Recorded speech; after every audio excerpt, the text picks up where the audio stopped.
Are you और I hope you all are doing very well. अच्छा, आज हम लोग क्या करेंगे, जो तुम्हारा यूनिट थर्ड है, unit third is the world of living, जिसके अंदर मेनली हम लोग बायोलॉजी के बहुत सारे टॉपिक डिस्कस करेंगे। तो उसका तुम्हारा चैप्टर है नंबर 7, जो कि है about conservation of plants and animals. मतलब क्या है इसका, वो समझने की कोशिश करते हैं पहले। चलो, so what is conservation? Conservation means किसी चीज़ का अगर हम लोग बचाव कर रहे हैं, अगर हम किसी चीज़ को बचा रहे हैं, उसको संभाल रहे हैं, दैट इज़ कंजर्वेशन। अच्छा, प्लांट्स और एनिमल्स को फिर बचाने की क्या ज़रूरत है, क्यों बचाएं हम लोग? तो उस चीज़ के बारे में हम डिस्कस करेंगे इस चैप्टर के अंदर, ठीक है। ये जो है सबसे, आप कह लो, ऐसा चैप्टर है जिसके लिए मैंने वाइट बोर्ड फॉर्मेट में इसलिए नहीं डाला। बहुत ईजी चैप्टर है तुम्हारा ये। इसके अंदर मेनली फैक्ट्स ही हैं जो तुमको याद रखने हैं, खासा कुछ इसके अंदर समझने वाली चीज़ है नहीं जो तुम समझ सको। तो इसीलिए ये मैं इसी के अंदर डाल रही हूँ इस फॉर्मेट में ही। तो इसके लिए मैंने जो इसके सॉल्यूशंस हैं उसका भी PDF मैंने डिस्क्रिप्शन में डाल रखा है। So let's start the chapter. पढ़ेंगे हम लोग क्या क्या इसके अंदर। We will study about biodiversity. What is biodiversity पढ़ेंगे। वाइल्ड लाइफ इन डेंजर, अब हम समझेंगे वाइल्ड लाइफ डेंजर में कैसे है और उसको बचाएं कैसे। फ्लोरा फौना के बारे में देखेंगे। एंडेमिक और एंडेंजर्ड स्पीशीज़ के बीच में क्या डिफरेंस होता है वो देखेंगे। उसके बाद रेड डाटा बुक, माइग्रेशन और रिसाइकलिंग ऑफ पेपर। जबकि रेड डाटा बुक और माइग्रेशन का टॉपिक सबसे ज़्यादा इम्पॉर्टेंट है, क्योंकि एग्ज़ाम में इसके रिलेटेड क्वेश्चंस आपको आ सकते हैं, more over red data book के रिलेटेड, ठीक है। सो मेरी बात सुनो, ये जो धरती है ये बहुत बड़ी है। यहाँ पर इसके अंदर हम बहुत सारे प्लांट्स और एनिमल्स हैं, जो कई तो ऐसे जिनके बारे में हमको पता भी नहीं है, ठीक है। कई माउंटेन्स में रहते हैं, कई बिल्कुल ओशन के बीच में रहते हैं, कई डेजर्ट्स के अंदर घूमते हैं। अच्छा, इसी अर्थ का वो वाला पार्ट जो कि लाइफ को सपोर्ट करता है उसको बायोस्फीयर कहते हैं। आपने मेरे ख्याल से 4 स्फीयर्स के बारे में जाना होगा, हाइड्रोस्फीयर वगैरह, एटमॉस्फेयर, उनमें से बायोस्फीयर भी एक आता है जो कि जिसके अंदर लाइफ होती है, यानी कि आप भी बायोस्फीयर में हो, आपके घर के अंदर जो पौधे हैं वो भी बायोस्फीयर में है, आपकी गली का जो कुत्ता है वो भी बायोस्फीयर में है, ठीक है। जितने भी लिविंग ऑर्गेनिज्म है वो बायोस्फीयर में रहते हैं, ठीक है। अब इसी अकॉर्डिंगली बायोडाइवर्सिटी क्या होती है, देखो, जो बायोडाइवर्सिटी है उसका मतलब यही होता है कि जो प्लांट्स, एनिमल्स, माइक्रो ऑर्गेनिज्म है, ये जनरली द टर्म बायोस्फीयर उस वैरायटी ऑफ प्लांट्स, एनिमल्स और माइक्रो ऑर्गेनिज्म को रिफर करता है जो कि एक एरिया में पाए जाते हैं। इन अदर वर्ड में बायोडाइवर्सिटी इकोसिस्टम की रिचनेस है। अब इकोसिस्टम क्या होता है, धीरे धीरे सभी चीज़ें समझेंगे, हलवा मत बनाओ, ठीक है। क्या बात है, सॉरी वेट, हाँ। एन इकोसिस्टम, अच्छा, एक इकोसिस्टम क्या होता है, जैसे अगर मान लो मेरे पास ये एक ज़मीन है, नॉर्मल मेरे पास एक ज़मीन है, अब मैं उसको तो नहीं कह दूँगा फालतू में ये हमारा इकोसिस्टम है, नहीं। अगर ये इस एरिया के अंदर पेड़ पौधे हैं, माइक्रो ऑर्गेनिज्म है, मिट्टी, हवा वगैरह है, जो कि एक दूसरे को सपोर्ट कर रहे हैं, डायरेक्टली इनडायरेक्टली एक दूसरे पे डिपेंडेंट है। अब जैसे मान लो प्लांट है, प्लांट किस पे डिपेंडेंट है, प्लांट सनलाइट पे डिपेंडेंट है, मिट्टी पे डिपेंडेंट है, जो पानी है उस पे डिपेंडेंट है। अच्छा, और इंसान जो है, इंसान प्लांट्स पे डिपेंडेंट है खाने पाने के लिए, मेडिकल हर्ब्स के लिए। तो ये डायरेक्टली प्लांट पे डिपेंडेंट है, इनडायरेक्टली पानी वगैरह से भी डिपेंडेंट है, क्योंकि ये जिस पौधे को खा रहा है वो तो इन सभी पे डिपेंडेंट है ना। तो इसलिए इकोसिस्टम के अंदर जो होते हैं सभी चीज़ें एक दूसरे के साथ रिलेटेड होती है, ठीक है। और उसी इकोसिस्टम के अंदर बायोडाइवर्सिटी होती है। ये इतना इम्पोर्टेंट नहीं है, आगे चलो। अच्छा, बायोडाइवर्सिटी की इम्पोर्टेंस क्या होती है, बड़ी इम्पोर्टेंस है जी। हमने एक फूड चेन नाम की चीज़ के बारे में पढ़ा था, ठीक है। किसके बारे में, फूड चेन के बारे में। अब ये जो फूड चेन है ये होती क्या है, फूड चेन मतलब कि जैसे अलग अलग ऑर्गेनिज्म एक दूसरे को खाते हैं। मैं तुमको एक एग्जांपल देता हूँ। मान लो ये मेरे पास पौधा है, ठीक है। ये जो पौधा है इसको किसने खाया, ग्रास हॉपर ने खाया, ठीक है, ग्रास हॉपर ने प्लांट को खाया। उसके बाद इसको चूहे ने खाया। चूहे को किसने खाया? चूहे को सांप ने खाया। सांप के बाद उसको किसने खाया? सांप को एक ईगल ने खाया, ठीक है। अब देखो, जब ईगल मरेगा, ईगल मर जाएगा, ठीक है, तो ईगल के मरने के बाद वो क्या करेगा? जब मरेगा, ज़मीन पे गिरेगा, तो जो मिट्टी के अंदर अलग अलग माइक्रो ऑर्गेनिज्म है, छोटे मोटे कीड़े मकोड़े हैं, वो उसको डिकम्पोज करेंगे, उसको तोड़ेंगे, जिससे वो मिट्टी में ही घुल जाएगा न्यूट्रिएंट्स की फॉर्म में, जो बाद में प्लांट्स कंज्यूम करोगे। देखो कैसे साइकिल सा बन रहा है। तो इसे फूड चेन कहते हैं हम लोग, ठीक है। हमने you have already study about this, ठीक है। अच्छा, जो प्लांट्स एनिमल्स होते हैं वो एक दूसरे के ऊपर ही डिपेंड होते हैं इसके लिए, ठीक है। जो एनिमल्स होते हैं वो प्लांट से अपना फूड वगैरह ऑब्टेन करते हैं। वेट अ मिनट, थोड़ी सी इसकी थिकनेस कम कर लेते हैं हम लोग, है ना। अच्छा, ट्रीज़ को कई प्लांट्स वगैरह एज अ शेल्टर यूज़ करते हैं, ठीक है। एनिमल्स जो होते हैं वो प्लांट्स को पॉलिनेशन के लिए हेल्प करते हैं, सीड डिस्पर्सल एंड रिप्रोड्यूस। मतलब ये एक प्लांट है, ये जो प्लांट, अच्छा ये फ्लावर है, मान लो ये एक फ्लावर है, ये फ्लावर ए है, ये फ्लावर बी है। एक मधुमक्खी है, मधुमक्खी जो है हनी बी है, ये यहाँ पर बैठी है और यहाँ से अपना नेक्टर चूस रही है, उसका खाने का होता है। तो यहाँ पे जाएगी तो प्लांट जो है वो अपना एक क्या कहते हैं, जो अपना मेल रिप्रोडक्टिव पार्ट होता है प्लांट का, वो उसके अंदर से कुछ निकलता है हमारे पास, ठीक है।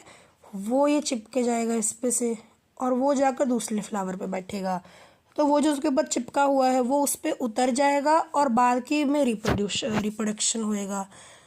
उसके अलावा जो कार्बन डाइऑक्साइड है वो कौन निकालता है? एनिमल्स निकालते हैं। तुम भी कार्बन डाइऑक्साइड निकालते हो, प्लांट्स उससे फोटोसिंथेसिस करते हैं। एनिमल्स ऑक्सीजन ब्रीथ करते हैं जो प्लांट्स निकालते हैं। बैक्टीरिया फंगी डिकम्पोज होते हैं जो कि बाद में न्यूट्रिएंट्स बनाते हैं। यहाँ तुम एक दूसरे के ऊपर क्या है, इंटरडिपेंडेंट है ना। मैं प्लांट में डिपेंडेंट हूँ पूरी तरीके से, तुम भी पूरी तरीके से प्लांट के ऊपर डिपेंडेंट हो। देयरफॉर हम क्या कह सकते हैं कि जो बायोडाइवर्सिटी है वो इकोसिस्टम के लिए बड़ी ज़रूरी चीज़ है। अब यहाँ पर चीज़ क्या है कि तुमको पता है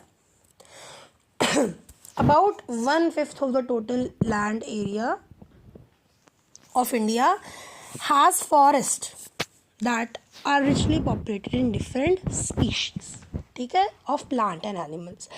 इंडिया का 1/4 हिस्सा, 1/4 इंडिया का हिस्सा सिर्फ पेड़ों से घिरा हुआ है। पेड़ बहुत ज़रूरी होते हैं, ठीक है।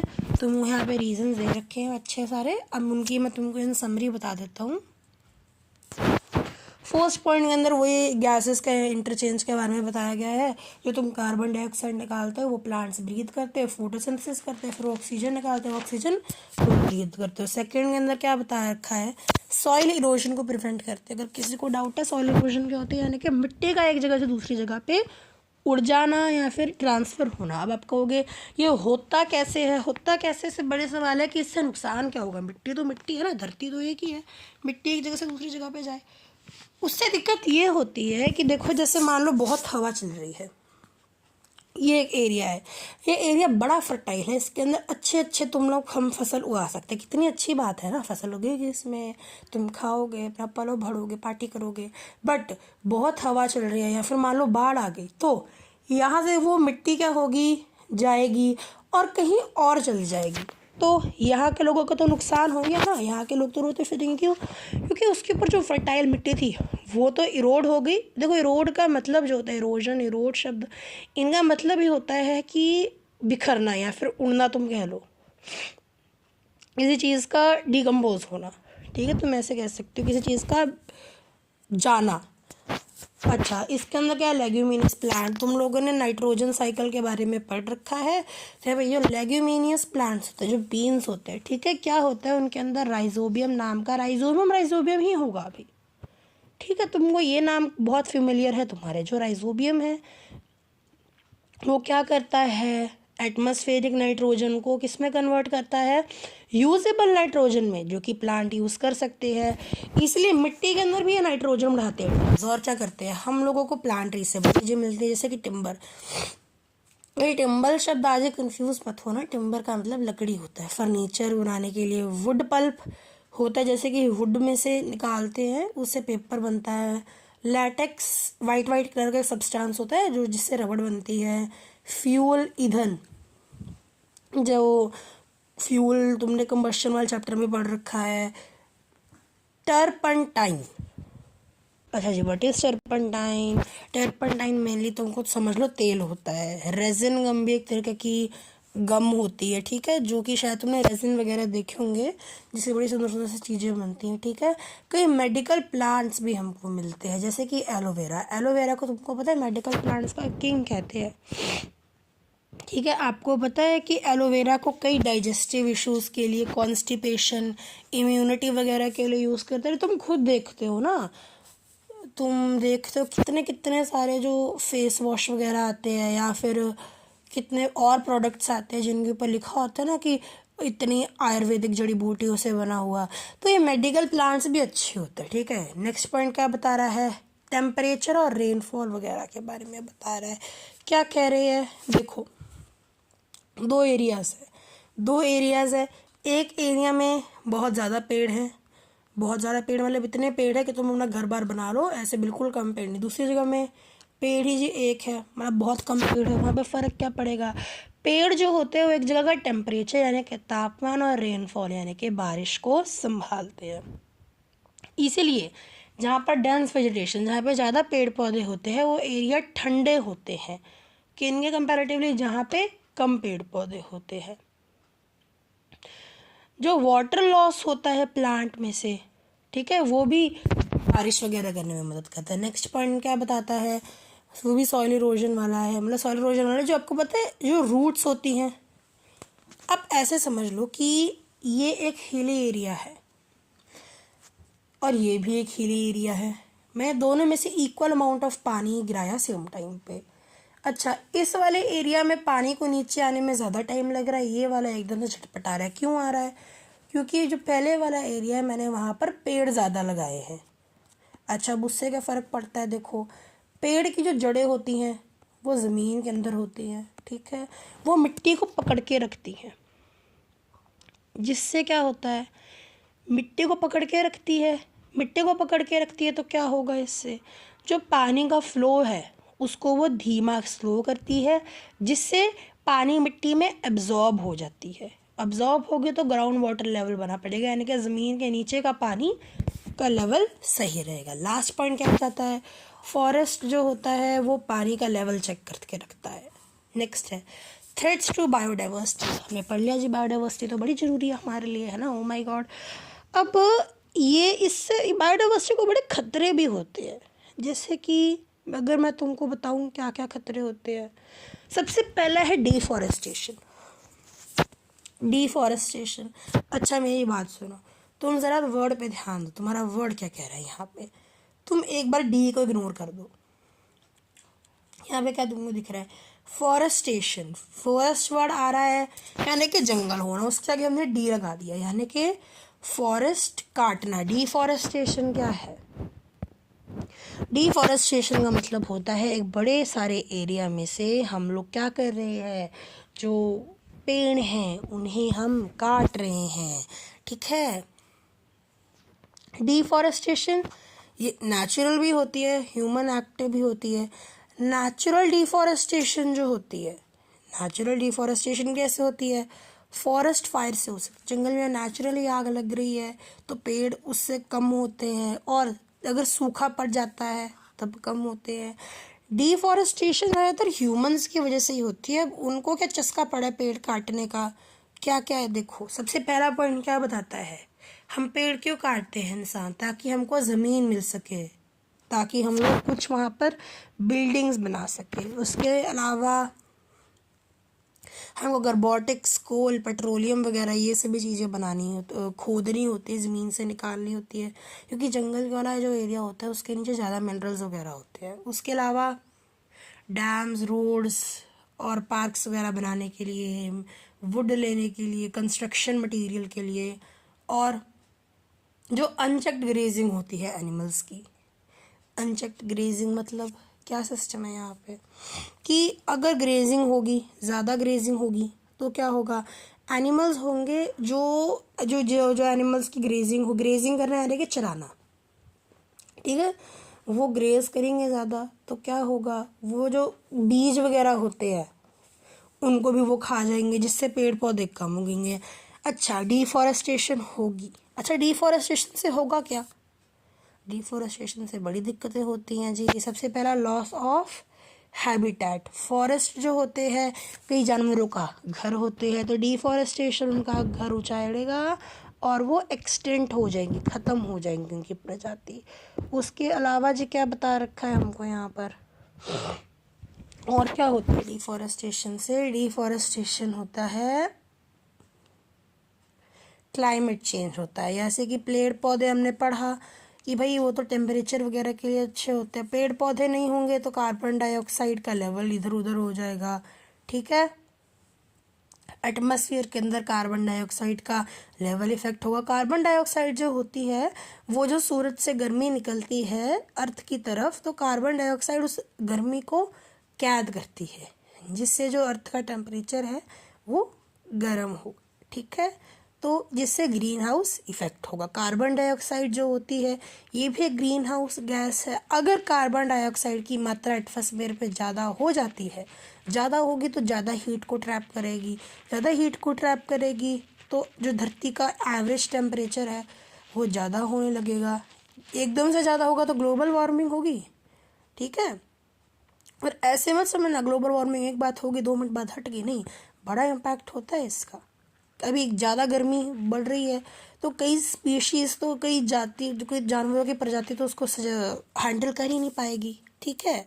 उसके अलावा वाटर साइकिल पे इफेक्ट करना, ट्रीज़ जो हमारा वाटर साइकिल है, जैसे कि पानी पहले भाप में बनता है, फिर बादल बनता है, फिर बादल गरजते हैं, बरसते हैं, फिर पानी नदी में जाता है, फिर वहाँ से भाप बनता है, वो वाटर साइकिल तुम पढ़ चुके हो ऑलरेडी 4th-5th क्लास में, ठीक है। पेड़ कम होंगे तो वाटर साइकिल बिगड़ेगा, ठीक है। ट्रीज़ वाटर वेपर निकालते हैं एटमॉस्फेयर में, किसके थ्रू, ट्रांसपिरेशन में, नेचुरली वो अपने में से पानी निकालते रहते हैं। जितने कम ट्रीज़ होंगे उतनी कम इवेपोरेशन होगी, जिसलिए कम बारिश होगी, मिट्टी पर भी बड़ा इफेक्ट पड़ता है। पेड़ नहीं होंगे तो लैंड तो सीधा सीधा धूप से धूप के सामने होगी, इसीलिए वो उसको सूखा बनाएगी, जिससे क्या होगा, जो हवा पानी होगा वो उसको, मैं तुमको क्या बताया, ऊपरली जो फर्टाइल लेयर होती है सॉइल की वो तो पानी और हवा से इधर उधर हो जाएगी, ठीक है, उड़ने लग जाएगी, जिसे ही हम लोग सॉइल इरोजन कहते हैं। सॉइल इरोजन क्या होगा, जो मिट्टी की फर्टिलिटी है, जो मिट्टी के अच्छी मिट्टी है उसकी मात्रा कम होगी, ग्रेजुअली जो फर्टाइल लैंड है वो क्या होगा, सूखा पड़ना शुरू हो जाएगा, जिसे ही हम लोग डेजर्टिफिकेशन कहते हैं।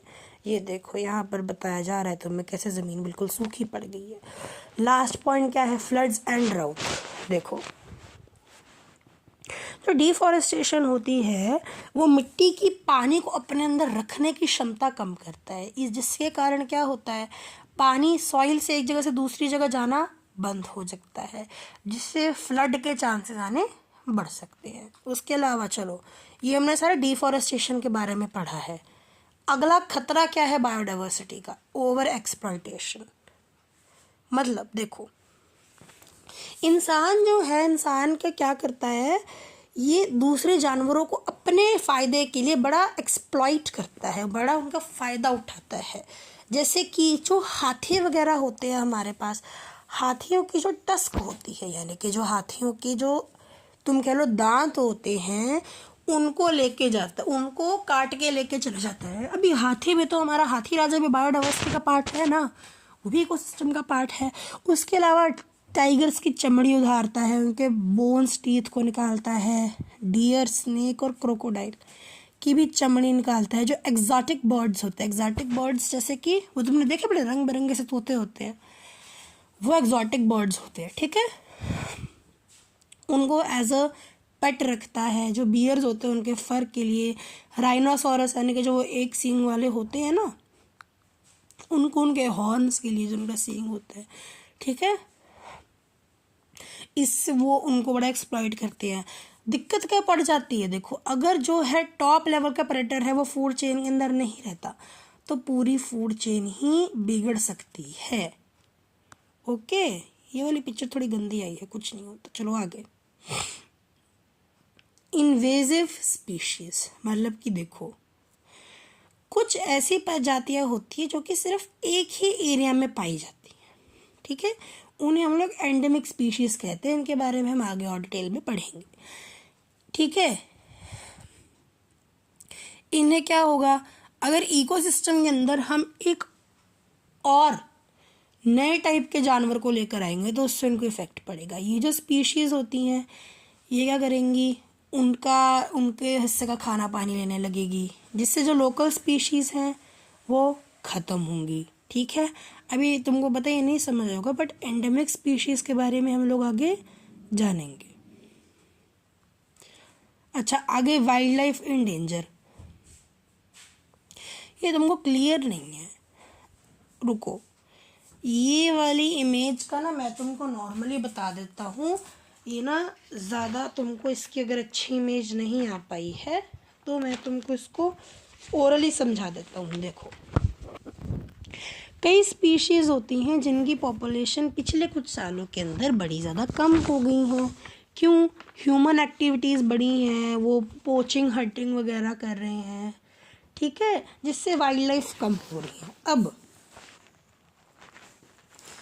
कुछ एनिमल स्पीशीज़ हैं जो कि हैबिटेट के अंदर इस बड़े चेंज को अडेप्ट नहीं कर पा रही हैं, ठीक है। इसका मतलब है कि जो वो स्पीशीज़ हैं वो आने वाले समय में जल्दी ही ख़त्म हो जाएंगी। ऐसी स्पीशीज़ को हम क्या कहते हैं, इंडेंजर्ड स्पीशीज़ कहते हैं, ठीक है। अभी इंडेंजर्ड स्पीशीज़ के बारे में तुमको पता चल गया, जो कि अभी एक्सटेंट जल्दी हो सकती है, जैसे कि African wild dog, ancient elephant, blue whale, ये है। अच्छा, दूसरी क्या कैटेगरी है, कुछ स्पीशीज़ होती हैं जो कि ऑलरेडी हो गई हैं एक्सटेंट, जो ख़त्म हो चुकी हैं, they are called extant species, जैसे कि डायनासोर, डोडो, ये ऑलरेडी ख़त्म हो चुकी हैं, ठीक है। सी, अब ट्रू फॉल्स है हमारे पास, हमने पढ़ लिया। ट्रू फॉल्स का कह रहे हैं, biodiversity refers to variety of plants, animals and micro organism that are generally found in an ecosystem. ये true, if the animal are unable to find another suitable habitat they become extinct. True, global warming is not cause long term changes in global climate. False, death of local species can occur if exotic species is predated. अच्छा, जब हमने ये तो पढ़ लिया कि जी हाँ खतरा तो है, दिक्कत तो है, बट बचाए कैसे। फर्स्ट पॉइंट है एफॉरेस्टेशन। एफॉरेस्टेशन यानी कि पेड़ लगाना, प्रोटेक्शन फ्रॉम फॉरेस्ट फायर। अभी रिसेंटली एक फॉरेस्ट फायर हो रही है ना, अभी उसका नाम बताना है कि वो कहाँ पर हो रही है। उसके अलावा जो फॉरेस्ट एरियाज़ होते हैं उनको हमको फॉरेस्ट फायर से बताना चाहिए, जैसे कि जंगल में अगर महा आग लग जाती है तो उससे बचाना चाहिए। उसके अलावा जो ओवर ग्रेजिंग होती है उससे बचाना चाहिए, कि ज़्यादा ग्रेजिंग नहीं होनी चाहिए। इंसेक्ट और पेस्ट वगैरह से बचाना चाहिए। ट्रीज़ जो होते हैं इंसेक्ट और फंगस वगैरह से उनको हानि पहुंचती है, तो उनको इंसेक्टिसाइड्स फंगिसाइड वगैरह स्प्रे करने से बचा सकते हैं हम लोग, ठीक है। Next is preservation of habitat, ठीक है। हैबिटेट को बचाने के लिए हम उसको कंजर्व कर सकते हैं, ठीक है। प्लांट, अगर हम लोग ट्रीज़ को एफॉरेस्टेशन करें तो वो हैबिटेट को बचा सकते हैं, क्योंकि कई जानवरों के लिए खाना पानी और शेल्टर वहीं पे बन जाएगा। अच्छा, हमको हंटिंग रेगुलेशंस भी लगानी चाहिए। जो गवर्नमेंट होती है वो वाइल्ड लाइफ को बचाने के लिए कई स्टेप्स ले रही है। इंडिया के अंदर हर साल एनिमल्स को मारा जाता है, उनके स्किन वगैरह को, चमड़े के लिए और भी कई पार्ट्स के लिए, ठीक है। इसी परिस्थिति को देखते हुए गवर्नमेंट ने ऑलरेडी क्या किया है, पोचिंग को इलीगल बता दिया है। पोचिंग यानी कि जानवरों को मारना, ठीक है। Poaching is a serious crime and punishable by law, इसे हाईलाइट कर लो। उसके बाद protected area for conserving wild life, ये वाला टॉपिक समझने वाले, इसके अंदर कंफ्यूज मत होना। देखो हम लोगों ने प्लांट्स एनिमल्स को बचाने के लिए ना स्पेसिफिक एरियाज बना रखे हैं। अब उन एरियाज के बारे में तुम समझ लो। 3 टाइप के एरियाज हैं हमारे पास, कौन कौन से? Biosphere reserves, wild life sanctuaries और नेशनल पार्क्स। इन तीनों के बारे में मैं तुम्हें समझाऊंगा। देखो फर्स्टली बायोस्फीयर रिजर्व्स क्या होते हैं, मेरी बात सुनो। ये बड़े सारे बहुत लार्ज एरिया होते हैं ज़मीन के, समझ लो ये वाला टॉपिक, बाद में कंफ्यूज मत होना जब तुम लोग क्वेश्चन आंसर याद करोगे, ठीक है। बहुत बड़े एरियाज होते हैं जो कि किन किन को प्रोटेक्ट करने के लिए बनाए जाते हैं? बायोडाइवर्सिटी को। बायोडाइवर्सिटी मतलब कि हमने पढ़ रखा है, और ट्रेडिशनल ट्राइब्स, जो उस एरिया के अंदर ट्रेडिशनल ट्राइब्स हैं उनको बचाने के लिए। फॉर एग्जांपल साउथ इंडिया की नीलगिरीज रेंज, ये एक बायोस्फीयर रिजर्व्स है, ठीक है। ये सभी इन्फॉर्मेशन आपकी बुक में दे रखी है। ये क्या काम करता है? ये जो हंटर गैदरर्स वगैरह होते हैं जो कि मारते हैं और सामान इकट्ठा करते हैं, और बायोडाइवर्सिटी को उनसे बचाता है। हंटर गैदरर्स के जो ट्राइब्स होते हैं, कई ट्राइब्स जो होते हैं हंटर गैदरर्स होते हैं, तो इन दोनों को ये बचाता है। गवर्नमेंट ने आज तक 18 बायोस्फीयर रिजर्व्स बना दिए हैं, ठीक है। अच्छा मेरी बात सुनो, बायोस्फीयर रिजर्व्स बहुत बड़ा एरिया होता है, इसीलिए इसके अंदर और भी प्रोटेक्टेड एरियाज आ जाते हैं। फॉर एग्जांपल पंचमढ़ी बायोस्फीयर के अंदर ऊपर से एक नेशनल पार्क भी है और 2 वाइल्ड लाइफ सेंचुरीज भी है, तो बायोस्फीयर रिजर्व के अंदर और प्रोटेक्टेड एरियाज भी आ जाते हैं। उसके बाद हम बात करते हैं वाइल्ड लाइफ सेंचुरीज की। जो वाइल्ड लाइफ सेंचुरीज होती है ये एक डेजिग्नेटेड प्लेस होती है जहाँ पर एनिमल्स को आसपास वाली डिस्टर्बेंस से प्रोटेक्ट किया जाता है। हाँ, यहाँ पर लोग आ जा सकते हैं, अपने क्या कहते हैं पशु पक्षियों को वहाँ पे चुरा सकते हैं, वहाँ से कुछ फायरवुड यानी कि जो साग को, जिस लकड़ी को आग जलाने के लिए इस्तेमाल किया जाता है वो कलेक्ट कर सकते हैं, और मेडिकल प्लांट्स वगैरह भी वहाँ से ले सकते हैं। जैसे कि परियार वाइल्ड लाइफ सेंचुरीज है, परियार जी के बारे में आपने ऑलरेडी नेसेसिटी के विमेन कास्ट रिफॉर्म वाले चैप्टर में पढ़ रखा होगा, और सलीम अली बर्ड सेंचुरी, ठीक है। ये कुछ एग्जांपल्स है। अच्छा नेशनल पार्क क्या होता है? देखो नेशनल पार्क ये भी बड़े एरियाज होते हैं जो कि वाइल्ड लाइफ को प्रोटेक्ट करने के लिए होते हैं, बट ये गवर्नमेंट के द्वारा मेंटेन किए जाते हैं, ठीक है।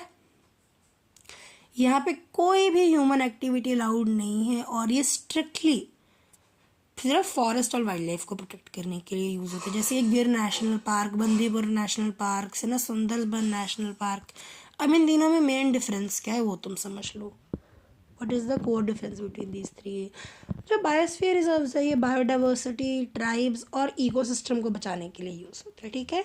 जहाँ पर भी बात आ जाए बायोडाइवर्सिटी, ट्राइब्स और इकोसिस्टम की, वहाँ पे बायोस्फीयर रिजर्व्स की बात हो रही है। उसके अलावा वाइल्ड लाइफ सेंचुरीज, इसके अंदर लिमिटेड ह्यूमन इंटरेक्शन हो सकता है, तुम जा सकते हो बट एक लिमिटेड तौर के अंदर। बट नेशनल पार्क कोई ह्यूमन इंटरफेरेंस नहीं, स्ट्रिक्टली सिर्फ और सिर्फ फॉरेस्ट कंजर्वेशन के लिए बनाए गए। Clear? Next we are talking about flora and fauna. मेरी बात सुनो। अच्छा जैसे हमने नीलगिरी के बारे में पढ़ा, नीलगिरी फॉरेस्ट जो होते हैं, ठीक है, ये टी कॉफ़ी प्लांटेशंस के लिए इलीगल तरीके से हम लोग अगर लकड़ियाँ काट रहे हैं तो इन चीज़ों के लिए ये बड़े ज़्यादा मतलब इसके अंदर ये सभी चीज़ें हो रही हैं, ठीक है। हेंस जो नीलगिरी है इसको एक बायोस्फीयर रिजर्व को बोला गया, ठीक है, under man and biosphere MAB programme के तहत नीलगिरी फॉरेस्ट को एक बायोस्फीयर रिजर्व के बारे में दिया गया। अच्छा मेरी बात सुनो, कुछ प्लांट्स और एनिमल्स होते हैं जो कि पर्टिकुलरली कहाँ पाए जाते हैं, एक एरिया में ही पाए जाते हैं।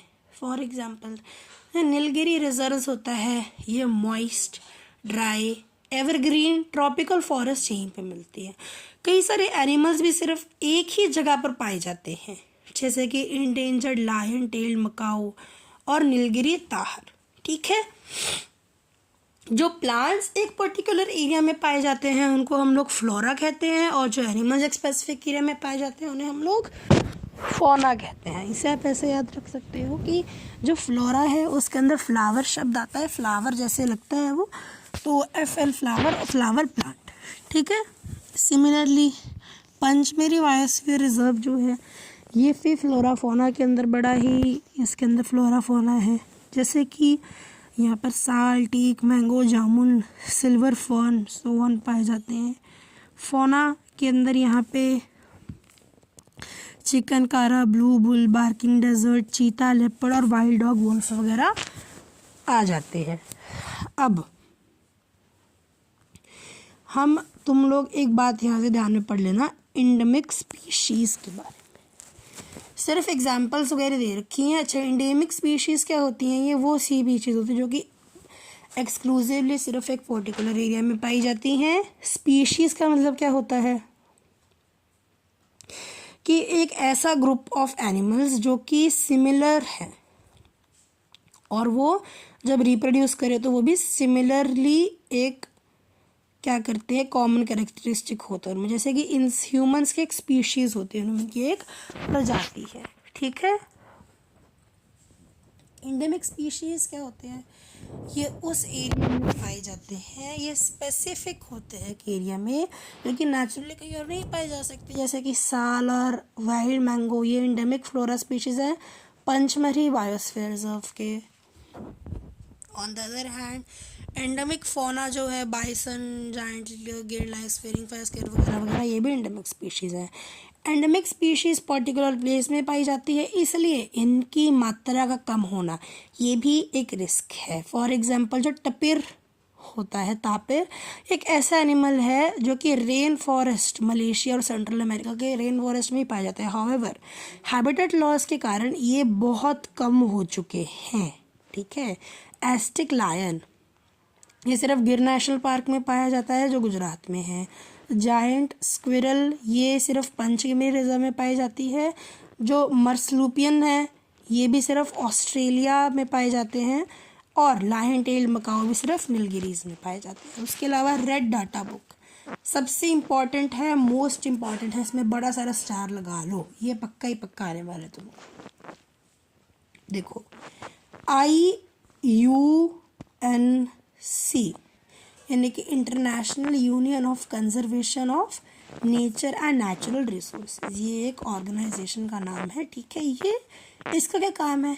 ये जो है इंडेंजर्ड वाइल्ड लाइफ स्पीशीज़ को मेंटेन करती है। देखो एक रेड डाटा बुक नाम की बुक है जिसके अंदर वो सभी डाटा है, वो सभी इंफॉर्मेशन है किसके बारे में, जितने भी इंडेंजर्ड स्पीशीज़ हैं उनके बारे में, और उनको एक लिस्ट के अंदर लिखा गया है जिस लिस्ट का नाम है रेड लिस्ट, ठीक है।